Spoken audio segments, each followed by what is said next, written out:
खबरों की शुरुआत में सबसे पहले मध्य प्रदेश के मौसम का हाल जान लेते हैं और एमपी में इस वक्त मौसम का मिजाज बदल चुका है। दरअसल प्रदेश के 15 जिलों में आंधी और बारिश का अलर्ट आज भी जारी किया गया और बीती रात भी ये सिलसिला जारी रहा। भोपाल में भी देर रात झमाझम बदरा बरसे हैं। शाजापुर में न केवल बारिश हुई बल्कि ओले भी गिरे हैं, ओलावृष्टि भी हुई है। बुरहानपुर में तेज आंधी के साथ जोरदार बारिश हुई, सड़कें और खेत पानी से तरबतर हो गए, इतनी बारिश हुई है। आगरमालवा, गुना, रतलाम, मंदसौर, उज्जैन, मुरैना, ग्वालियर, चंबल, यहां हर जगह बारिश हुई।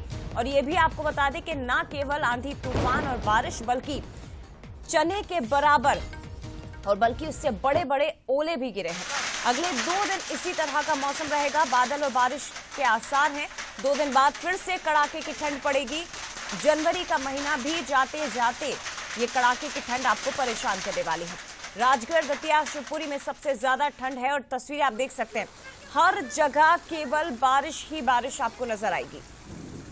यूं तो मौसम कड़ाके की ठंड का है, बीच में तापमान बढ़ा, लेकिन जैसा कि मौसम विभाग की ओर से पूर्वानुमान ही ये जताया गया था कि एमपी में मौसम बदलेगा 23 और 24 जनवरी के बाद, और वैसा हुआ भी है। गुना, मंदसौर, रतलाम, मुरैना, उज्जैन यानी कि मालवा निमाड़ के हिस्से भी और ग्वालियर, चंबल के हिस्से भी यहां जोरदार बारिश के साथ ओलावृष्टि हुई है। तस्वीरें देखिए, शाजापुर, बुरहानपुर, आगरमालवा, खरगोन, विदिशा, जहां हर जगह जोरदार बारिश।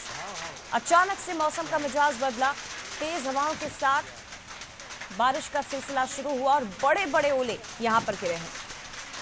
ग्वालियर में तो स्कूलों की छुट्टियां तक घोषित कर दी गई है। ग्वालियर समेत 20 से ज्यादा ऐसे जिले हैं जहां घना कोहरा छाया हुआ है और जैसे ही बादल छटेंगे तो फिर से एक बार कड़ाके की ठंड का दौर शुरू होगा। सहयोगी सूरज शर्मा हमारे साथ इस वक्त लाइव जुड़ गए हैं। सूरज, पूर्वानुमान तो हालांकि मौसम विभाग की ओर से पहले ही जता दिया गया था, लेकिन क्या वजह बताई जा रही है अचानक से मौसम बदलने की? कड़ाके की ठंड और ऊपर से ओलावृष्टि भी कई स्थानों पर हुई है, और आने वाले दिनों के लिए क्या संभावना? देखिए, बिल्कुल साइक्लोनिक सर्कुलेशन और ट्रफ लाइन की वजह से मध्य प्रदेश का मौसम बिगड़ गया और साथ यही कारण है कि कड़ाके की ठंड के बीच अब ओलावृष्टि शुरू हो चुकी है। हमने देखा मंगलवार देर रात करीब 20 से ज्यादा जिले ऐसे हैं जहां पर देर रात ओलावृष्टि देखी गई। कई जिले ऐसे हैं जहां पर स्कूलों की 8वीं तक की छुट्टियां कर दी हैं।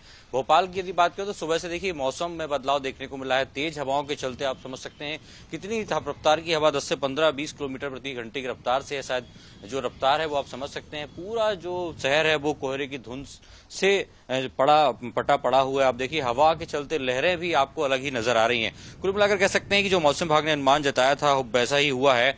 अगले 2 दिन तक माना जा रहा है मध्य प्रदेश के कई जिले ऐसे हैं जहां पर ओलावृष्टि और बारिश की आंधी बारिश का अलर्ट जारी किया है। देर रात भोपाल में भी गरज चमक के साथ बारिश हुई है और चने के दाने के बराबर ओलावृष्टि भी हुई है। और सुबह से कोहरे का जो असर है वो भी देखने को मिल रहा है। खासतौर से उत्तरी हिस्सा सबसे ज्यादा प्रभावित है, जिसमें ग्वालियर, चंबल, शिवपुरी, सागर जो संभाग हैं ये आते हैं। इसके बाद आज की यदि बात करें तो आज भी करीब 14 से ज्यादा जिले ऐसे हैं जहां पर आंधी और बारिश का अलर्ट जारी किया है। इसमें चाहे टीकमगढ़, छतरपुर हो, सागर, दमोह, अशोकनगर, सीधी, सिंगरौली, कटनी, उमरिया, शहडोल, नीमच और मंदसौर, करीब 14 से 15 जिले ऐसे हैं जहां पर आज भी कह सकते हैं अगले 2 से 3 दिन तक मौसम में बदलाव देखने को मिलेंगे। और जिस तरीके से साइक्लोनिक सिस्टम और ट्रफ लाइन मध्य प्रदेश में बनी है उसके चलते कड़ाके की ठंड के बीच ओलावृष्टि नजर आ रही है। जी निश्चित तौर पर सूरज, फिलहाल बहुत धन्यवाद आपका तमाम जानकारी हम तक पहुंचाने के लिए। यानी कि अगले 2 से 3 दिन इसी तरह का मौसम, उसके बाद एक बार फिर आपको तैयार रहना होगा कड़ाके की ठंड का सामना करने के लिए।